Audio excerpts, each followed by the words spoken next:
Marcus tightens the last bolt under the sink, wipes his hands on an old rag, and stands up just as heavy footsteps echo down the hallway. Doug's shoes tap out a rhythm, slow and deliberate. He stops at each door, pressing a notice flat with his palm, the tape snapping as it sticks. He pauses at Marcus's door, eyes cold, and slaps the paper hard enough that Lila jumps inside their apartment. Doug's voice carries, too bright, too sharp. "Mark it's up, folks. If you can't keep up, you know where the exit is." Marcus steps out, jaw set, meeting Doug's gaze without blinking. 15 years, Doug. That means nothing to you? Marcus asks, voice calm but tight. Doug shrugs, not looking away. Business doesn't care about history, it's just numbers, Marcus. A neighbor's door cracks open, a worried face peeking out. "He did this to the Johnsons last month," someone whispers, almost too soft to hear. Lila clutches her backpack, eyes wide, staring at the red letters screaming from the notice, "Rent increase." Ruth appears behind Marcus, her hand gripping her cane, her expression unreadable. Doug moves on, whistling a tune, slapping another notice on the next door. The hallway feels smaller, the walls closer. Marcus glances at Lila, who looks up at him, searching for reassurance. He kneels beside her, voice gentle. "We're not going anywhere, okay?" She nods, but her fingers twist the strap of her bag. Ruth puts a hand on Marcus's shoulder, steady and warm. "We've survived worse," she murmurs. Marcus stands, pulls out his phone and dials. His voice is steady, low. "Yeah, it's time. We need to talk." He hangs up, staring at the notice, then at Lila's crayon heart taped to the wall, now half covered by Doug's paper. The hallway is quiet except for Doug's fading footsteps and the distant drip of the faucet as the day everything changes begins. Before the story continues, please let us know from where you are watching this video. Write your city or country in the comments below. Don't forget to subscribe and hit like if you believe in stories that challenge injustice. Your engagement gives power to voices that need to be heard. Doug stands at the end of the hallway, arms folded, eyes scanning each tenant as if taking inventory. Marcus steps out, straightening his shoulders. Doug's gaze lingers on him longer than anyone else, a hint of a challenge in the way his brow arches. The rent notice flutters on Marcus's door, its tape barely holding. Doug's voice is clipped, every word measured. "If you can't keep up, you know what to do." He doesn't look at Marcus when he says it, but everyone knows who he means. Marcus doesn't flinch, just watches, his jaw tight, his hands steady at his sides. A neighbor's door creaks open, a young mother peeking out, her child clinging to her leg. She gives Marcus a small nod, gratitude and fear mixed in her eyes. Down the hall, an older man clears his throat, shifting his weight from foot to foot, eyes darting between Doug and Marcus. Doug glances at the group, lips pressed in a thin line. He turns his back, pretending to check his phone, but his shoulders are rigid. Marcus steps forward, voice calm but strong. "We're not leaving, Doug." Doug doesn't answer, but his hand tightens around his phone. The hallway is thick with tension, every tenant feeling the weight of the moment. Ruth stands behind Marcus, her cane tapping softly on the floor. She meets Doug's gaze, unblinking. A teenager leans against the wall, arms crossed, watching the exchange with narrowed eyes. Lila stands beside her father, silent, her small hand gripping his. The hallway feels smaller, the air heavier. Marcus's resolve is clear, and Doug's confidence wavers, just for a second. Doug finally turns away, footsteps echoing down the hallway, leaving a trail of uncertainty behind. Marcus stays where he is, surrounded by neighbors who, for the first time, don't look away. Lila sits on the edge of her bed, backpack still on, shoes dangling above the floor. She listens to the muffled voices in the hallway, her father's words blending with Doug's sharper tone. She hugs her knees, eyes fixed on the rent notice taped crookedly to their door, the red letters loud even in silence. Marcus enters, kneeling, beside her. He tries to smile, but the lines on his face are deeper than usual. "You okay, kiddo?" he asks, voice gentle. Lila shrugs, picking at a loose thread on her sleeve. "Are we leaving?" Her voice is small, barely more than a whisper. He shakes his head, reaching for her hand. "No, we're not going anywhere." His grip is warm, steady, but his eyes flick to the door, worry flickering before he looks back at her. Lila nods, but her mouth is tight, her shoulders hunched. Ruth stands in the hallway, watching the two of them. She leans on her cane, silent, her gaze distant. She remembers her own childhood, the nights her family packed up in a hurry, the feeling of not belonging. She presses her lips together, unwilling to let that history repeat. Lila glances at her grandmother, searching for reassurance. Ruth offers a small smile, the kind that says everything without words. Lila's grip on her father's hand tightens. "What if Doug makes us leave?" she asks, voice trembling. Marcus squeezes her hand. "We'll fight, together." He stands, brushing a hand over her hair. "Get ready for school, okay?" She nods, but her movements are slow, distracted. The weight of grown-up fears sits heavy on her small shoulders. As Marcus leaves the room, he pauses at the doorway, watching Lila for a moment longer. The hallway outside is quiet, but the worry lingers, thick and unspoken. Doors open one by one, as neighbors step into the hallway, each holding a rent notice, eyes wary. Marcus stands near his door, Lila at his side, Ruth just behind. The air feels dense, every movement slow, as if everyone is afraid to break the fragile calm. A young mother clutches her toddler, rocking gently. An older man leans on the railing, his hands trembling as he reads the fine print. Someone whispers, "He's done this before," voice barely above a breath. Another neighbor, arms crossed, shakes her head. "Last year the Thompsons had to leave overnight." The group grows, drawn together by shared unease. No one raises their voice, but the tension is unmistakable. Ruth steps forward, her cane tapping softly. She looks at each neighbor, her gaze steady. "We've been here too long to let him push us out," she says, her words carrying more weight than volume. A teenager nods, biting his lip, glancing at his mother for support. Marcus clears his throat, holding up his notice. "We need to talk about what comes next." His voice is calm, but his eyes are fierce. The young mother nods, shifting her child to her hip. "We can't all leave. Where would we go?" A neighbor in a faded work shirt folds his notice, tucking it into his pocket. "He's counting on us to give up." His words hang in the air, unchallenged. Ruth moves closer to Marcus, her presence a quiet anchor for the group. The hallway grows crowded, but no one steps away. Each person's fear is mirrored in another's face, but so is their determination.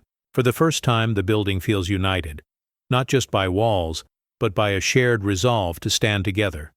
Marcus stands in the kitchen, the rent notice spread flat on the table. The morning sun casts stripes across the worn linoleum. He dials a number, pressing the phone to his ear, voice steady when it connects. "Yeah, it's me. We need to meet. It's time." He hangs up, not waiting for questions. Lila stands in the doorway watching him. She doesn't speak, but her eyes are full of questions. Marcus offers a small nod, silent reassurance. Ruth pours coffee, her hands steady, her expression unreadable. She sets the mug beside him, a quiet gesture of support. He runs a hand over his face, then straightens, pushing the notice aside. "We're not backing down," he says, more to himself than anyone else. Ruth sits across from him, folding her hands. "Do you have a plan?" she asks, her voice low. Marcus nods. "We're not alone. The neighbors feel it too.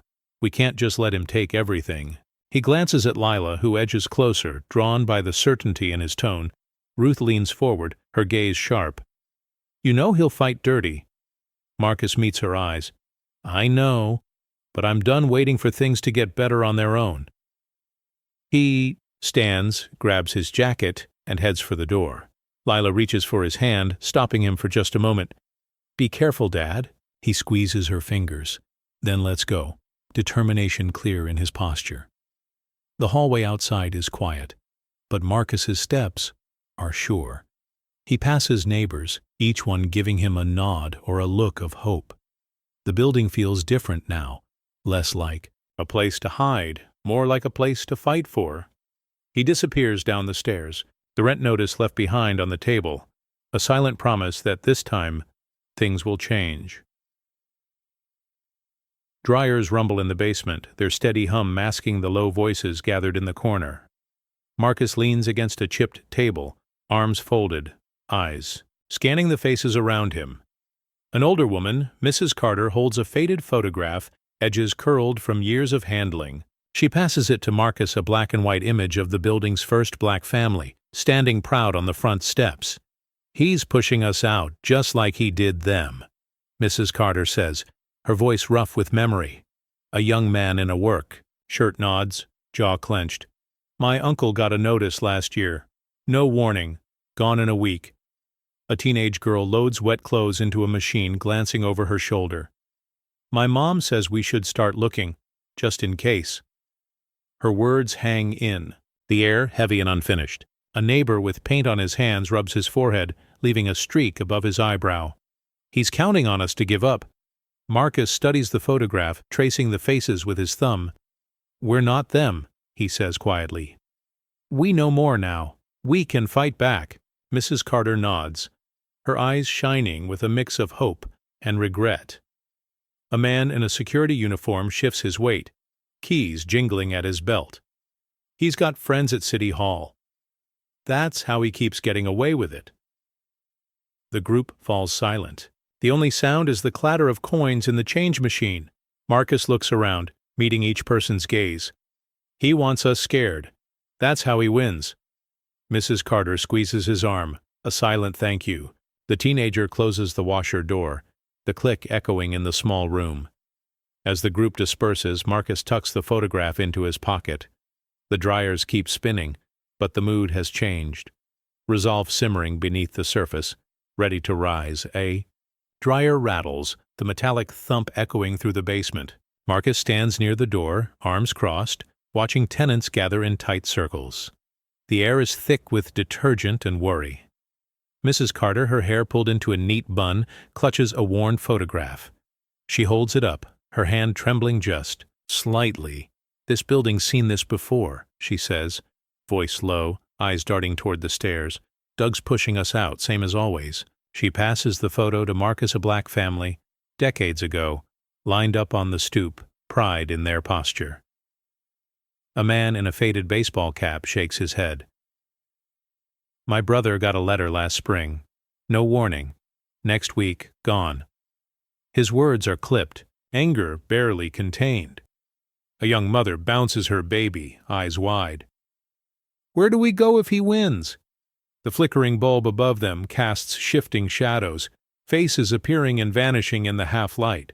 A teenager leans against a dryer, arms folded, voice barely above a whisper. He thinks we'll just leave, that we'll let him take it all. Marcus studies the photograph, tracing the faces with his thumb. "We're not leaving," he says, steady. "Not this time." Mrs. Carter nods, lips pressed tight, determination flickering in her eyes. A neighbor with paint on his jeans clears his throat, voice rough. "He's got friends in the city. That's how he keeps getting away with it." The group falls silent, the hum of the machine suddenly louder. Marcus looks around, meeting each gaze. He wants us scared. That's how he wins. Mrs. Carter squeezes his arm, a silent promise. The teenager closes the dryer door, the click sharp in the quiet. The group breaks up, but no one leaves quickly. Their faces are set, the old photograph now a quiet rallying cry. The dryers spin on, but the mood has shifted, resolve settling in the room like dust. Lila sits at the kitchen table, colored pencils scattered around her notebook. She presses hard with a red crayon, drawing arrows pointing up beside the outline of their apartment building. Next to the door, she sketches her family herself, her dad, her grandma, each with worried faces. Above them, bold letters, Rent. When she pauses, glancing at her father as he reads through a stack of papers, brow furrowed. Ruth stands at the stove stirring oatmeal, her movements slow and distracted. Lila bites her lip, then draws a stick figure with a briefcase standing. Outside the building, a frown on his face, she writes Doug in shaky block letters. At school, Lila's teacher collects the projects, pausing when she sees Lila's drawing. The teacher's eyes widened, taking in the details. The red arrows, the sad faces, the landlord's name. She kneels beside Lila's desk. Did something happen at home? Lila nods, not meeting her eyes. The teacher holds up the drawing for the class. Can anyone tell me what this means? A boy in the back raises his hand.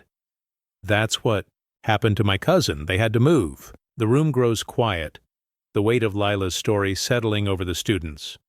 Later, the teacher snaps a photo of the drawing and, with Lila's permission, posts it online with a simple caption, Children notice everything. The image spreads, quickly, shared by parents, activists, and local reporters. Comments pour in, This is heartbreaking. How many families are going through this? Doug's assistant shows him the post on her phone.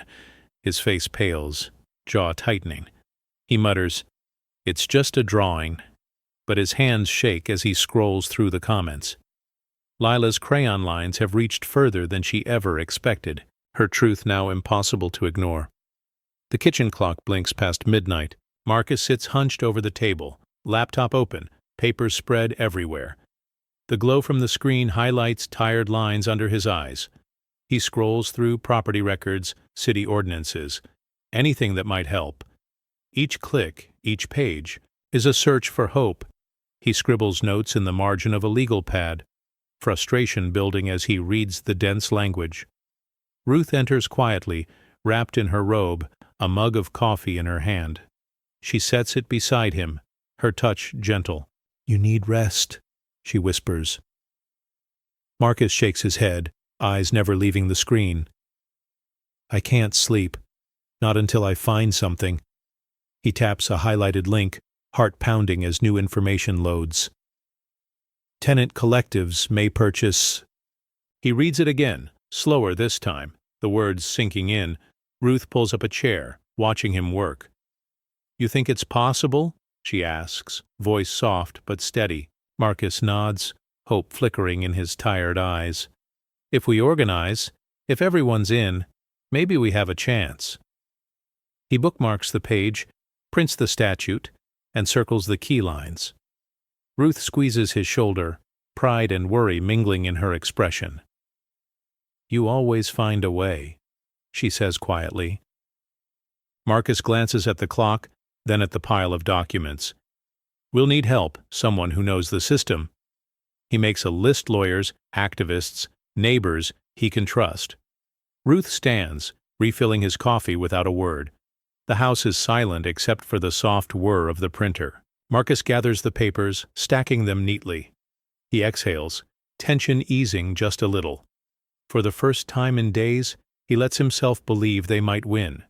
He turns off the lamp, leaving the documents in a careful pile. The fight has a new direction, and Marcus finally allows himself a moment of hope. Ruth sits at the kitchen table, a faded map spread before her. The lines are sharp and red, circling blocks, dividing neighborhoods. She traces the boundaries with her finger, voice. They used to say it straight to your face, no coloreds allowed. Didn't matter how much money you had. Marcus listens, elbows on the table, his eyes following her hand. Lila sits nearby, her homework forgotten, watching her grandmother with wide eyes. Ruth's voice trembles, but she doesn't stop. First apartment I tried to rent, the manager looked me up and down, then pointed to the sign. Said, not for your kind. I went home and cried. She unfolds a letter, yellowed with age. This was the rejection. I kept it. Proof I wasn't imagining things. She slides it across to Marcus, who reads the neat, cold script. Lila leans in, frowning. Did they ever let you live where you wanted, Grandma? Ruth shakes her head, a sad smile on her lips. We learned to take what we could get. make it home, even if the world said it wasn't ours. She taps the map again, voice growing stronger. This building? It was a line on someone's chart, a place we weren't supposed to belong. Marcus's jaw tightens. He looks at his daughter, then at Ruth. We break the cycle here. Ruth nods, pride flickering in her tired eyes. That's why we stay. That's why we fight. A neighbor knocks softly on the door, holding his own rent notice. Ruth folds the map, her resolve clear. We're not invisible anymore, she says, standing to let him in. The apartment fills with quiet determination, the ghosts in the walls, finally named and faced. The phone rings twice before a gravelly voice answers. Evelyn Grant. Ruth's hand tightens around the receiver, her voice steady but fierce. It's Ruth. We need your help. Across the room, Marcus watches, hope flickering. In his tired eyes, Evelyn listens, then growls low. We'll bury him in paperwork. The sound of a printer whirring fills the quiet house as documents stack like armor on the kitchen table. Marcus leans forward, scanning the legal jargon, his jaw set. This is the leverage we need. Ruth nods, eyes shining with a mix of relief and determination. Outside, the building stands silent, unaware of the battle brewing within its walls. Evelyn's voice cuts through the tension. We'll make sure this ends today. Marcus exhales slowly, the weight of the fight settling on his shoulders, but his resolve unbroken. The camera lingers on the stack of papers, a silent testament to the power of persistence. A mason jar sits on the counter, a scrap of masking tape marked "Our Home" wrapped around its middle. Marcus drops a handful of coins inside, the clink echoing through the kitchen. Lila stands beside him, pressing her allowance into the jar, her face solemn with purpose. Neighbors file in, one by one. A single mother empties her tip jar, bills, crumpled and worn. A teenager in a basketball jersey slides in birthday money, shrugging off his mother's worried look. Mrs. Carter, hands trembling, places a folded 20 with a soft, "It's not much, but it's what I have." Marcus nods to each person, gratitude in his eyes. Ruth stands by the window, watching the jar fill, pride and hope mingling on her face. The room is quiet except for the occasional rattle of coins and the shuffling of feet. A young boy counts, outchange, his father kneeling beside him. "Every bit helps," Marcus says, voice steady. The boy grins, dropping the last penny in with a flourish.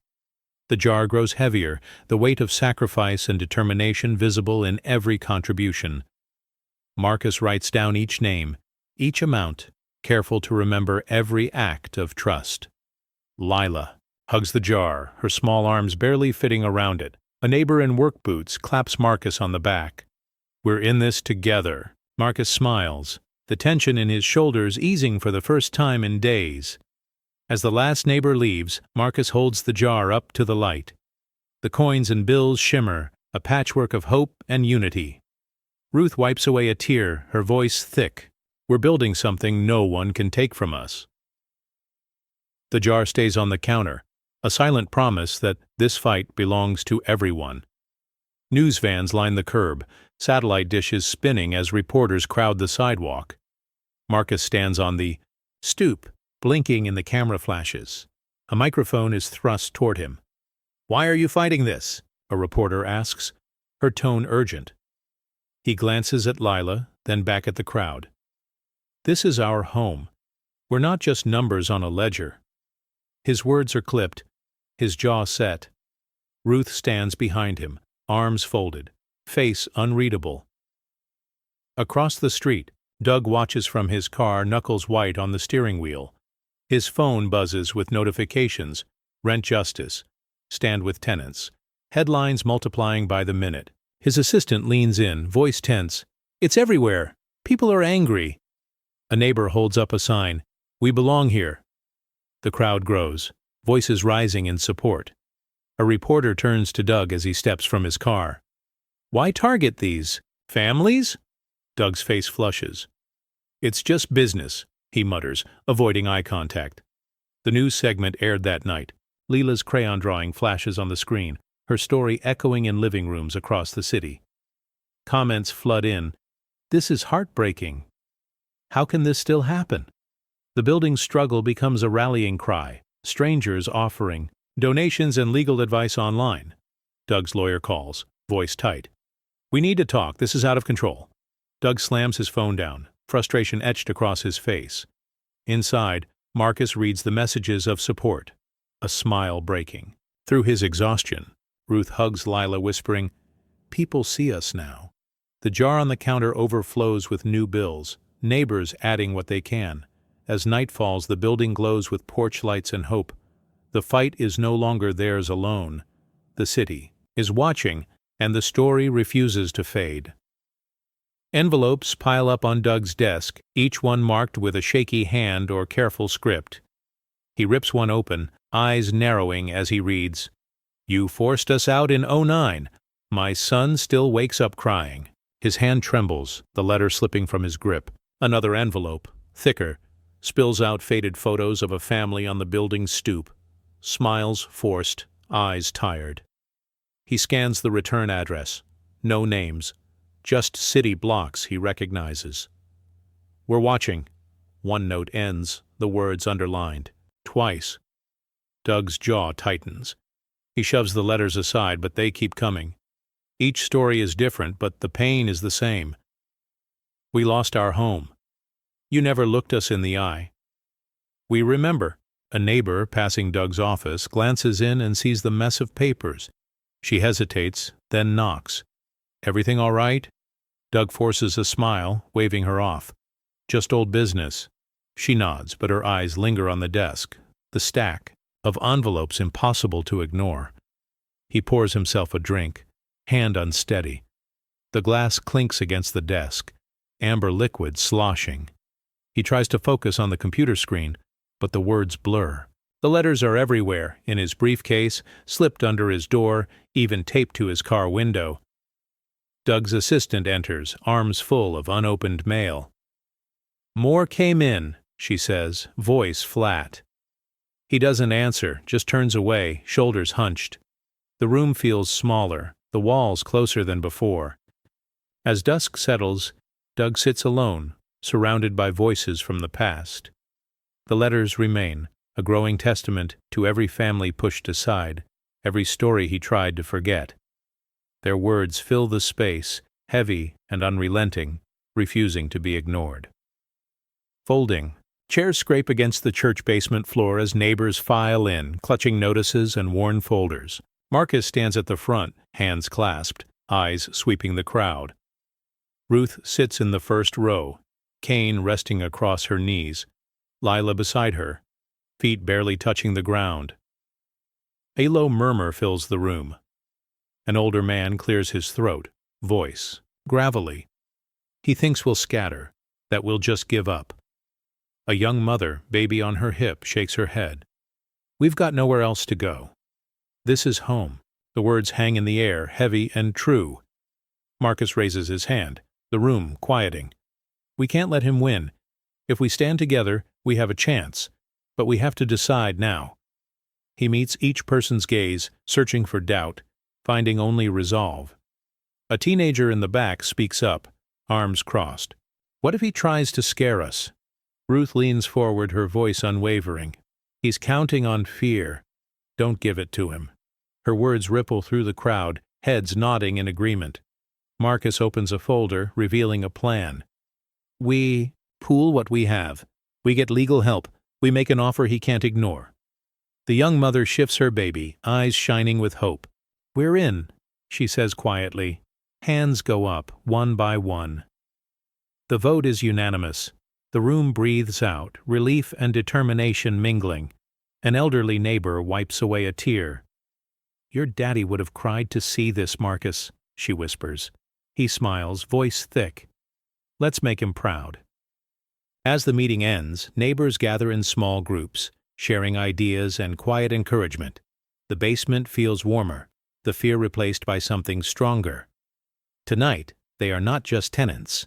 They are a community, ready to fight for what's theirs. Doug slumps behind his desk, the office dim except for the glow of a single lamp. Eviction notices, once his tools of control, now cover his own door taped up by protesters, their messages scrawled in bold marker. He pours bourbon into a glass, the bottle nearly empty. His hand shakes as he lifts it. He stares at the headlines on his laptop. Landlord under fire. Tenants rise up. The words blur as he drains the glass, jaw clenched. He laughs, the sound hollow, and tosses the empty bottle into the trash. It lands with a dull thud among crumpled letters and unopened bills. A family photo sits on the corner of his desk. Doug picks it up, thumb tracing the stern face of his grandfather, dressed in a suit beside a faded banner. He flips the frame over, revealing a hidden photograph. His grandfather in a white hood, eyes hard and proud. Doug's breath catches. He hurls the frame against the wall, glass shattering, shards scattering across the floor. His assistant pokes, her head in, eyes wide. "You all right?" Doug waves her off, voice rough. "Just leave it." She hesitates, then closes the door, leaving him alone with the wreckage. He buries his face in his hands, shoulders shaking. The office feels smaller, the air thick with regret. Outside, voices chant, feet stomping on the pavement. Doug presses his palms to his ears, trying to block out the sound, but it seeps in, relentless, growing louder. He looks at the mess around him, the broken glass, the scattered papers. For the first time, he feels the weight of every decision, every family pushed out. The bourbon offers no comfort. The headlines won't fade. Doug sits in the dark, surrounded by the ghosts of his own making, unable to escape what he's become. Marcus enters Doug's office, folder in hand, shoulders squared. Doug sits behind his desk, eyes red, jaw tight. The air is charged, every movement deliberate. Marcus sets the folder down, sliding it across the desk. "Read it," he says quietly. Doug hesitates, hands trembling as he opens the folder. He scans the offer letter, eyes darting over the numbers, the signatures of every tenant. His throat works as he swallows, gaze flicking to Marcus, then to the lawyer seated beside him. Evelyn, calm and composed, watches Doug without blinking. Doug's fingers drum the desk, a nervous rhythm. "You think you can just take it from me?" His voice cracks, the bravado gone. Marcus doesn't flinch. "We're not talking, we're buying, fair and legal." Evelyn slides another document forward. "Everything's in order. You sign and it's done." Doug's hand hovers over the pen, knuckles white. The buildings. Sounds drift in. Kids laughing. Doors closing. Life continuing without him. Doug's eyes fill with something like fear. He glances at the window, at the city he once ruled, now just out of reach. He signs, the scratch of ink loud in the quiet room. Marcus exhales, relief and triumph flickering across his face. Evelyn gathers the papers, her nod a silent victory. Doug slumps back, defeated. Marcus stands, offering a steady hand to Doug. Doug ignores it, staring at the desk, shoulders slumped. "You win," he mutters. Marcus doesn't reply, just collects the folder and turns to leave. As Marcus steps into the hallway, tenants wait, hope shining in their eyes. He lifts the folder and a cheer rises, echoing through the building. Doug remains alone, surrounded by empty walls and broken pride, the power now firmly in the hands of those he tried to push aside. Doug stands rigid at the entrance to the lobby, arms folded, eyes scanning the crowd of tenants gathered before him. The room is tense, every voice hushed, every movement cautious. Marcus steps forward, a folder tucked under his arm, gaze unwavering. The rent notices still cling to the walls, reminders of what brought them all here. Doug clears his throat, forcing a tight smile. "You're out of options. I've given you enough time." His words are sharp, meant to cut. A murmur ripples through the group, but no one steps back. Ruth sits near the front, her cane resting across her lap, Lila beside her, eyes wide, but brave. Marcus doesn't blink. He sets the folder on the table between them, sliding it across the scratched surface. Actually, we're here to make you an offer.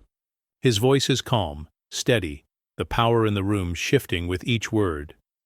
Doug's brow furrows, hand twitching at his side. You? Buy my building? His tone is incredulous, but the confidence is gone.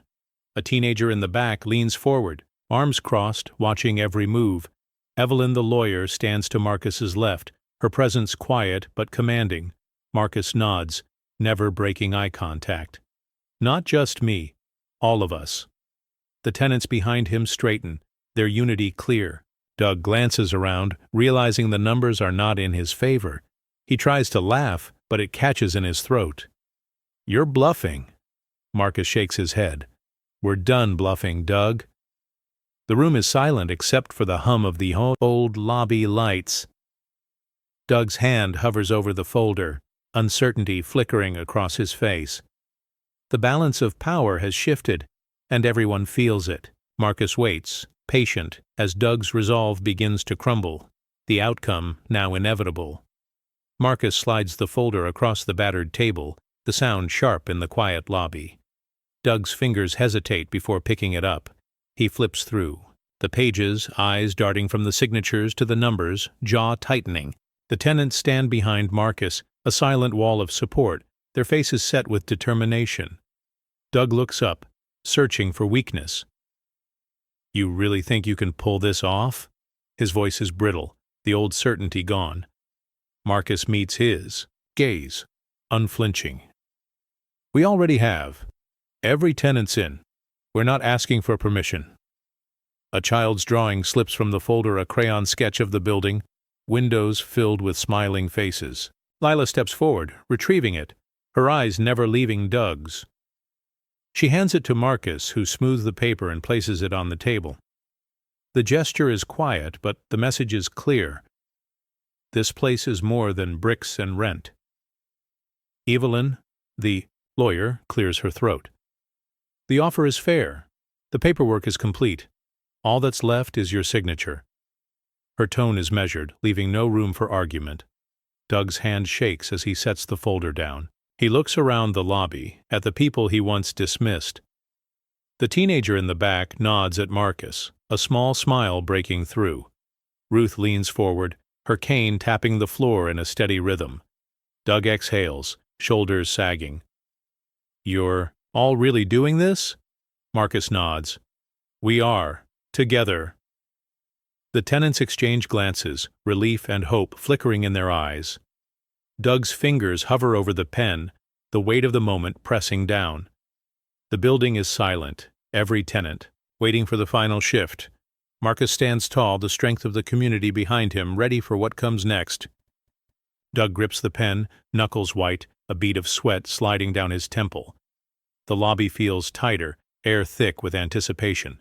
He glances at the page, the signatures blurring for a moment.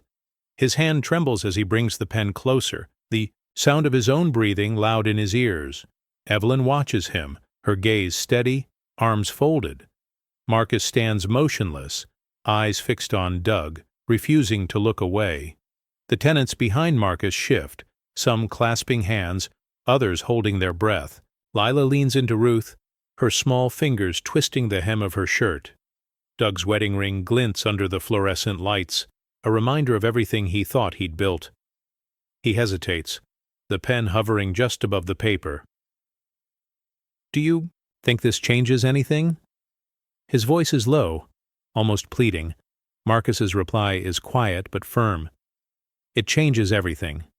Doug's eyes dart to the door as if searching for escape.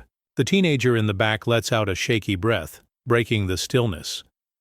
Doug presses the pen to the paper, but his signature comes out jagged, the ink smearing where his hand shakes. A drop of sweat falls, blurring the last letter of his name. He lets the pen fall, the clatter echoing in the silent lobby.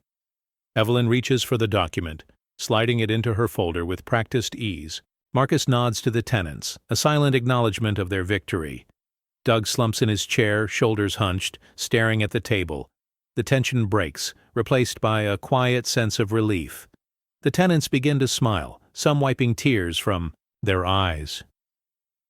Doug sits motionless. Mask gone, exposed and defeated. The power in the room has shifted, and everyone knows it. Evelyn sets her folder on the table, the latch snapping open with a crisp click. She pulls out documents, tenant testimonies, copies of old leases, a map with red lines marking decades of exclusion. Doug's eyes flicker over the evidence, his jaw working as he tries to keep his composure. She slides a photo across the table. A family standing on the building's steps, smiles tense. The date in the corner faded by time. "This is what you tried to erase," Evelyn says, voice level.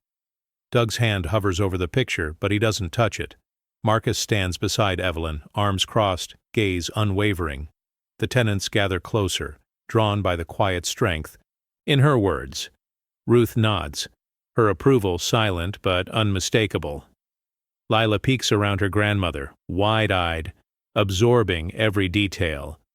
Doug shifts in his seat, fingers tapping the table, a nervous staccato. Evelyn continues, laying out more papers, letters from former tenants, city records, a timeline of every eviction.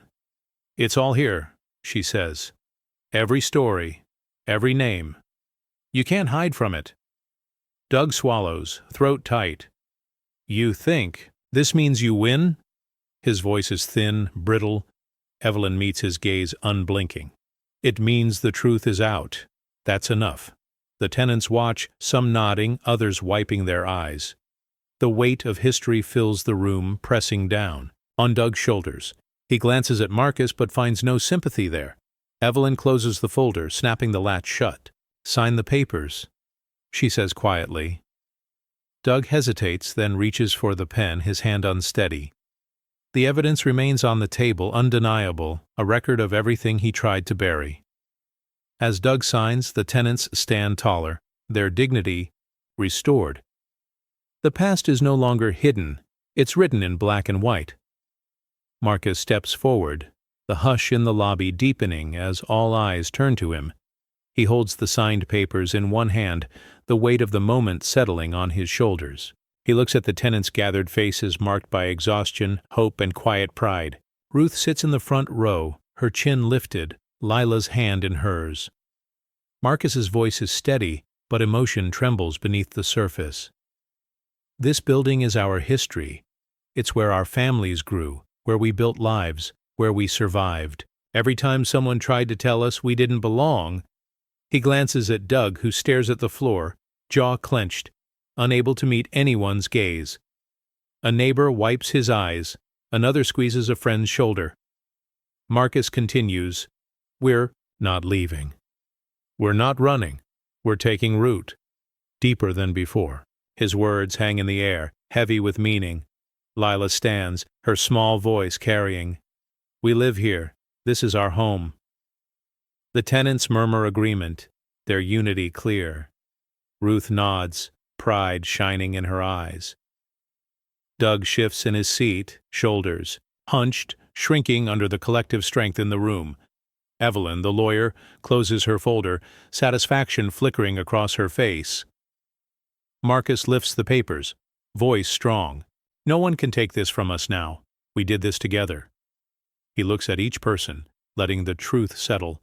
"We fought for every inch, and we won." The tenants erupt in quiet applause, some standing, others embracing. The building's old walls seem to breathe easier, the years of fear and uncertainty replaced by something solid and lasting. Doug remains seated, isolated, the power he once held now gone. Marcus stands tall, the community's anchor, their roots planted for good. The boardroom is crowded, tension thick as the tenants and their supporters fill every seat and line the walls. Marcus stands near the front, hands folded, eyes steady. Doug sits off to the side, shoulders slumped, gaze fixed on the table. Evelyn, calm and poised, lays the documents before the board members. The chairperson clears her throat, glancing at the assembled group. "We'll take the vote now." She raises her hand, and one by one, the board members follow.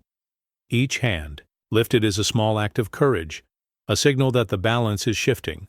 A tenant in the back squeezes her daughter's hand, hope flickering in her eyes. The accountant, usually silent, lifts his hand last, his face serious. Doug's jaw tightens, helpless. The chairperson counts, voice clear.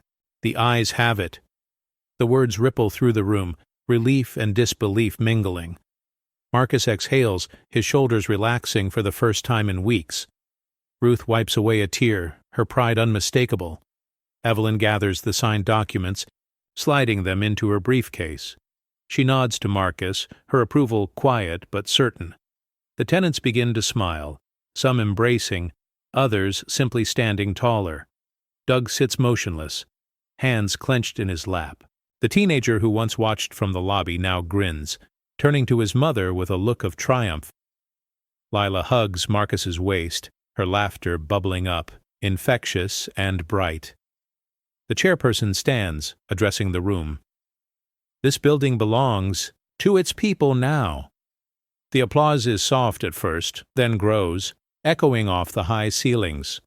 Marcus looks around, letting the moment sink in. The power has shifted, not with shouts or threats, but with a simple show of hands. The future belongs to those who claimed it together. Doug sits at the end of the table, pen poised above the contract, his hand trembling. The room is silent, every eye fixed on him. Marcus stands across from him, steady and unblinking, the signed board vote in his grasp. Evelyn's briefcase rests on the table, the documents neatly stacked inside. Doug glances up, searching the room for support, but finds none. Ruth sits with her hands folded, her gaze unwavering. Lila leans forward, anticipation bright in her eyes. The tenants line the walls, shoulders squared, united in purpose. Doug exhales, the sound shaky. He presses the pen to paper, his signature jagged and uneven.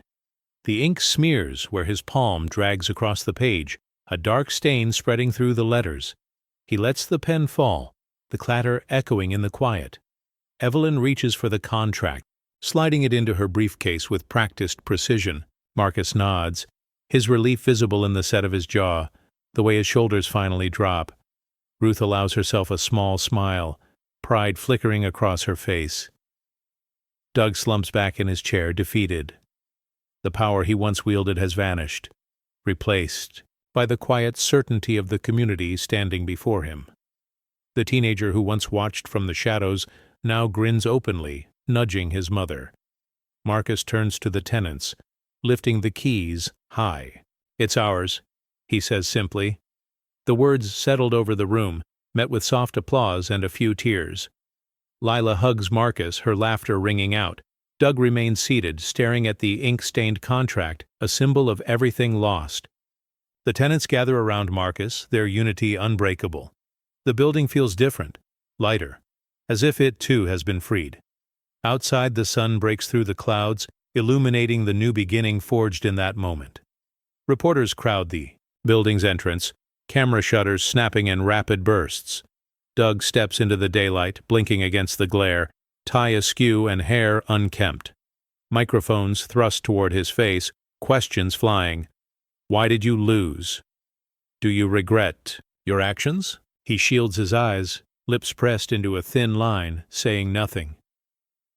Behind him, Marcus stands in the lobby's doorway, framed by sunlight. Lila clings to his hand, Ruth at his side, the tenants gathering around them. The cameras swing toward Marcus, capturing the quiet strength in his posture, the pride in his eyes.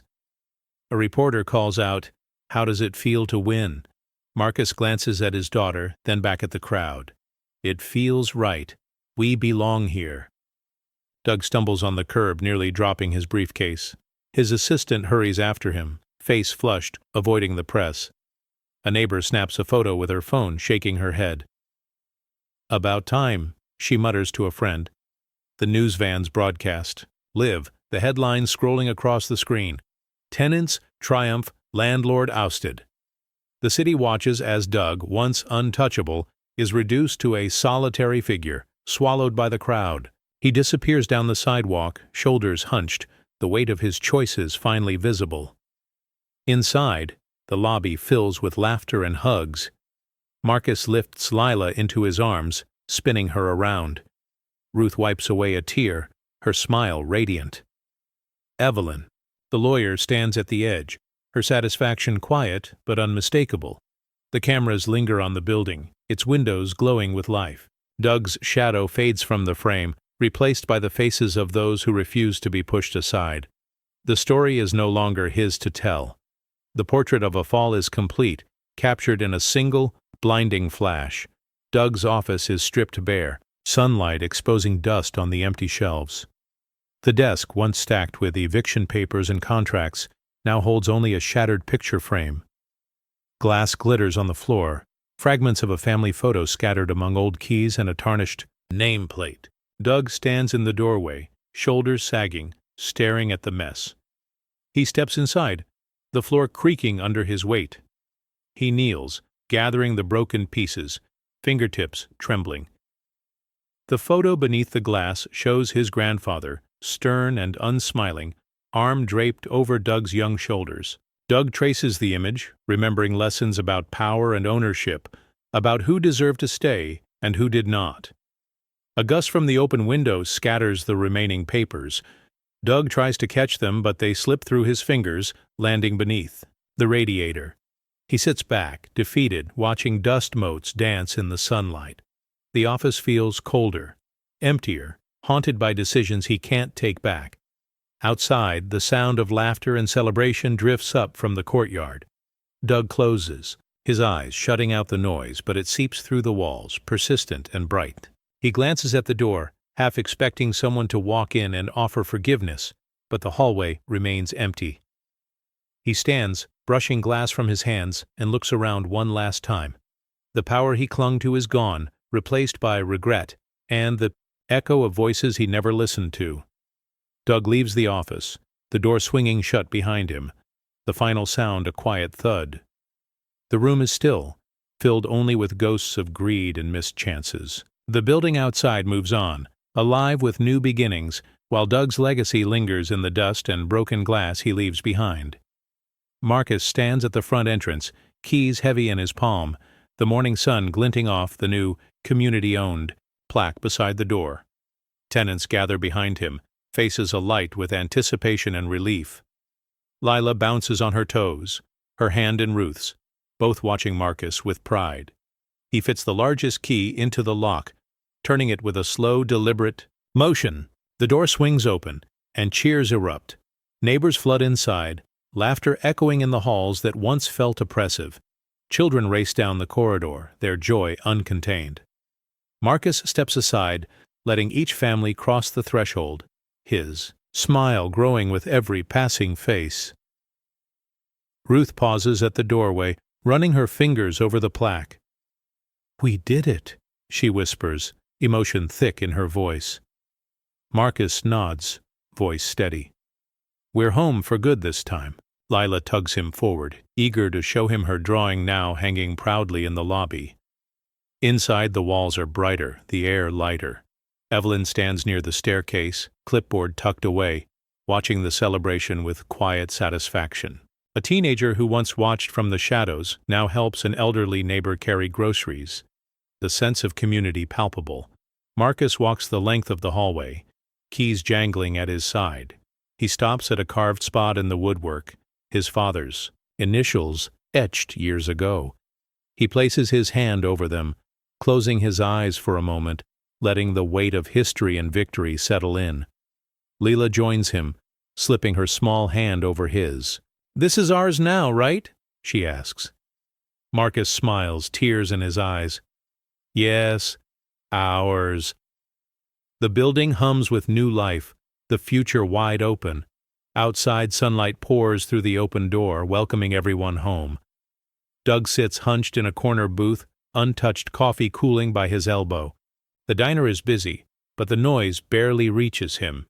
He scrolls through his phone, thumb shaking as headline after headline fills the screen. Tenants take ownership.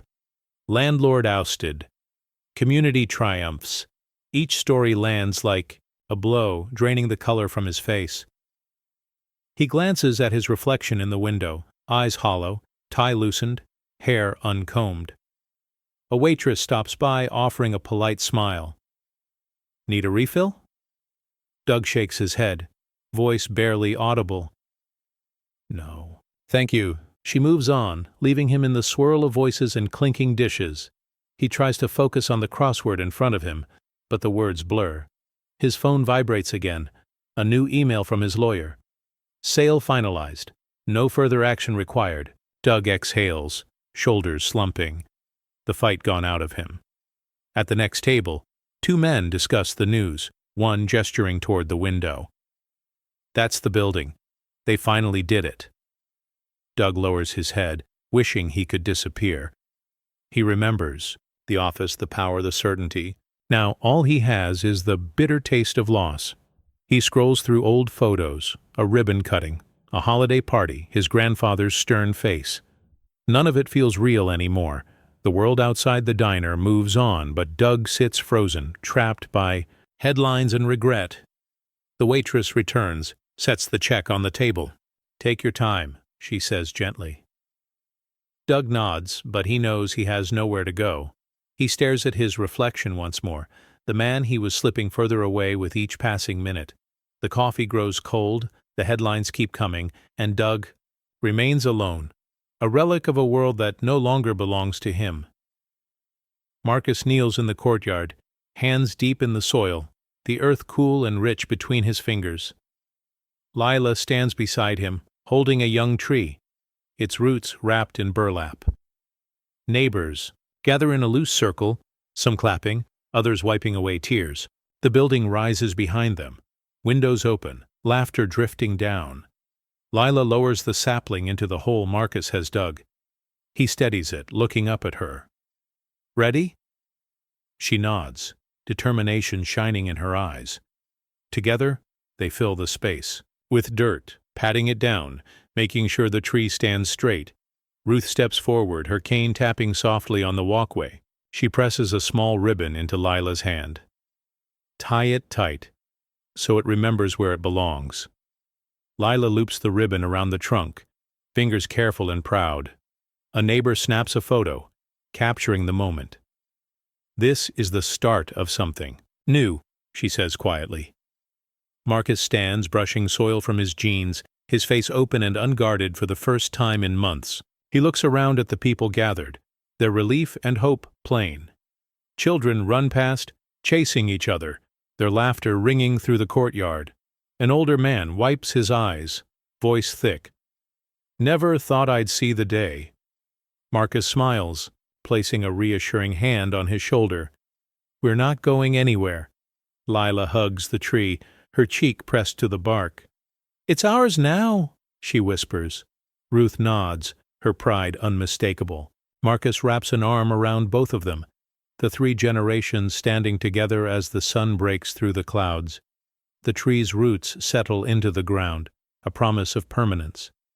The courtyard, once a place of worry and waiting, now feels like home. The future, for the first time, is theirs to shape. Doug stands outside a real estate office, manila folder tucked under his arm. He smooths his jacket, forces a deep breath, and steps inside. The receptionist glances up, her smile polite but distant. He slides his application across the counter, trying to steady his voice. "I'm here about the listing." She takes the folder, scans the name, and her expression shifts. She types quickly, eyes flicking to her screen, then back to Doug. "I'm sorry, Mr. Whitaker, but we're not accepting new clients at this time." Her tone is flat, final. Doug's mouth opens, then closes. He tries to protest, but the receptionist is already looking past him, calling the next person forward. A young couple steps up, excitement in their voices. The woman glancing at Doug with a hint of recognition. He gathers his folder, the edges crumpling in his grip. As he turns to leave, he catches his reflection in the glass door. The confident man, who once made decisions for others, now stands uncertain, unwelcome. Outside, Doug pauses on the sidewalk, watching people pass by without a second glance. He sees a flyer taped to a lamppost. "Tenant victory. Community owned. Homes." His name is nowhere to be found. He crumples the flyer in his fist, frustration burning in his chest. He tries another office and another, but each time the answer is the same. a polite refusal, a closed door. His past follows him, invisible but inescapable. The power he once wielded now shuts him out, his reputation preceding him everywhere he goes. Doug stands on the curb, folder pressed to his chest, realizing the city has moved on. The doors that once opened at his touch are locked, and there's no one left to let him in. Ruth sits in a sunlit studio, microphone clipped to her, collar hands folded neatly in her lap. The reporter across from her offers a gentle smile, voice low and respectful. "Tell us what it was like growing up here." Ruth's eyes flicker with memory, her posture straightening as the camera light blinks on. She begins, voice steady. "My parents came here looking for a place to belong. Every door was closed. We learned to make home wherever we could, even when the world said we didn't deserve it." She glances at a faded letter on the table, the old rejection, its words sharp after all these years. The reporter leans in. "Did you ever think you'd see a day like this?" Ruth's lips curve into a small, proud smile. "I hoped, I fought for it. My son, my granddaughter, they're the reason I never left. I wanted them to know they had a right to stay." Footage rolls of the building's courtyard, children playing beneath new trees, neighbors laughing together. Ruth's voice overlays the images, strong and clear. "We were told to keep quiet, to be grateful for scraps, but we remembered. We waited, and when the time came, we stood up." The reporter nods, visibly moved. "What do you want people to remember from your story?" Ruth's answer is soft but unwavering. That dignity isn't given, it's claimed, that you can't erase a family's roots, no matter how many times you try. The interview ends. Ruth sits quietly for a moment, sunlight warming her face. The city outside moves forward, but her story, once hidden, now echoes across screens and living rooms. She leaves the studio, head high, her truth finally heard by all who once looked away. Marcus strolls the hallway, keys jingling in his pocket, each step echoing softly off freshly painted walls. Doors are open, neighbors chatting in doorways, children's laughter spilling out into the corridor. He pauses by a window, sunlight streaming in, illuminating dust motes that swirl in the golden air.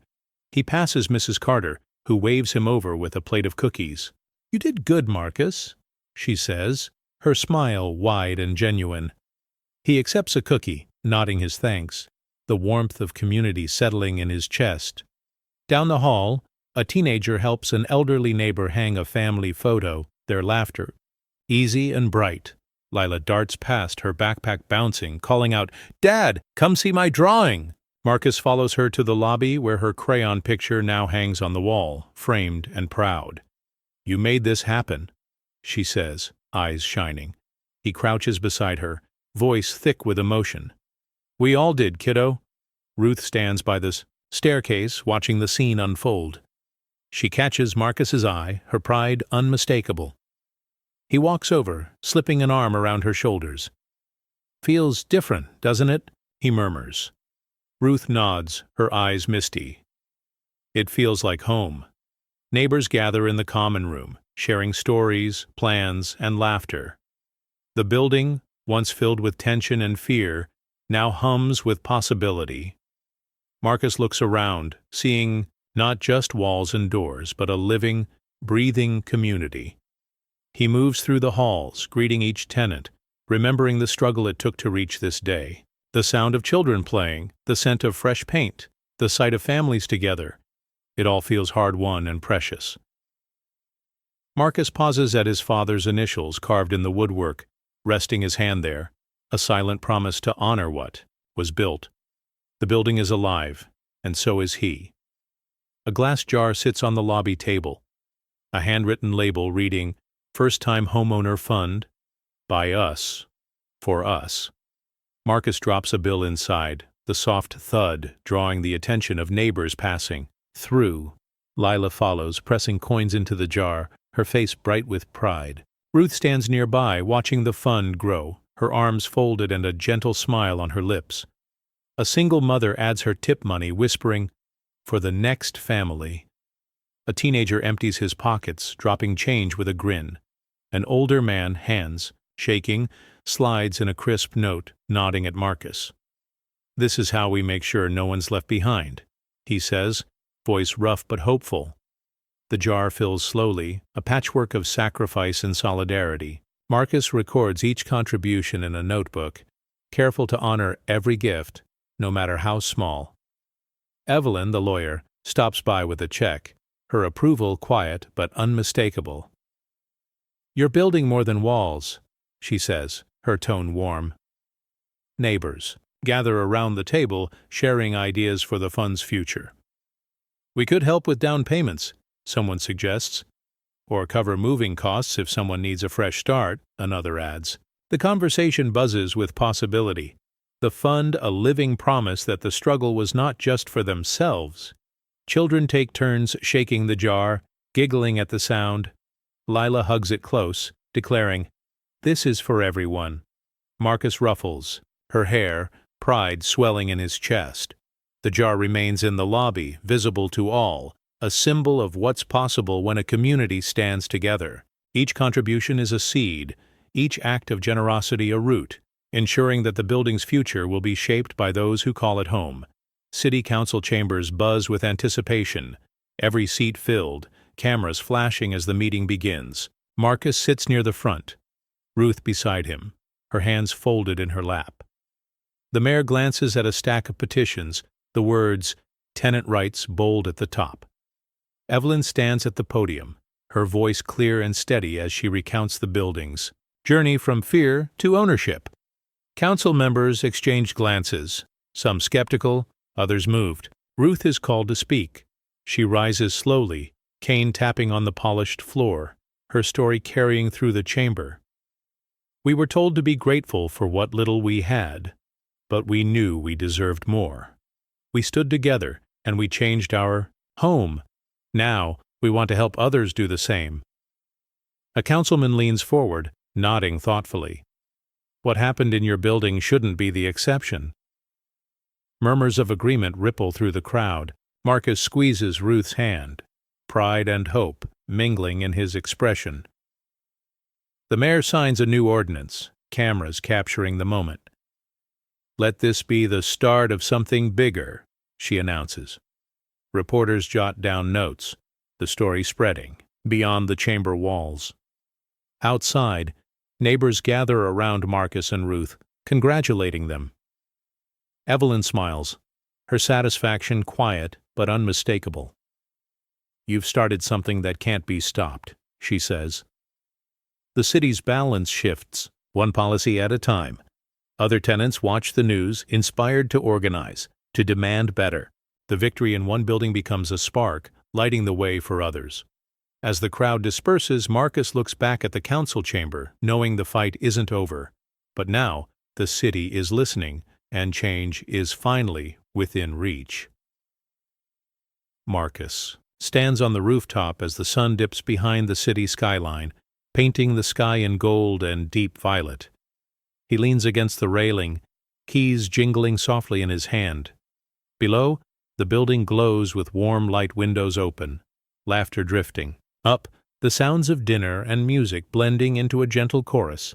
Lila joins him, climbing up beside him, her head resting on his arm.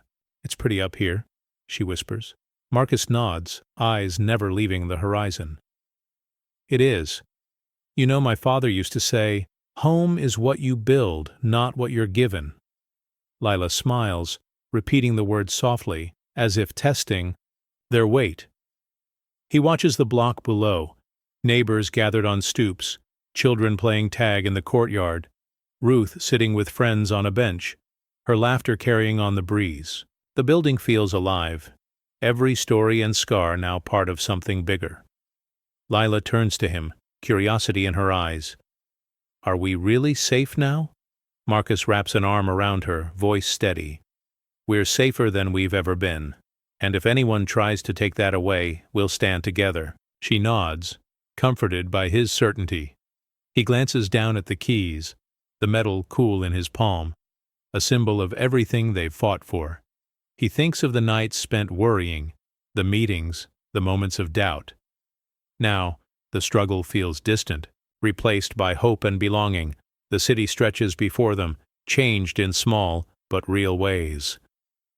Marcus breathes in the evening air, letting the quiet victory settle in his chest. He smiles at Lila, the future bright in her eyes.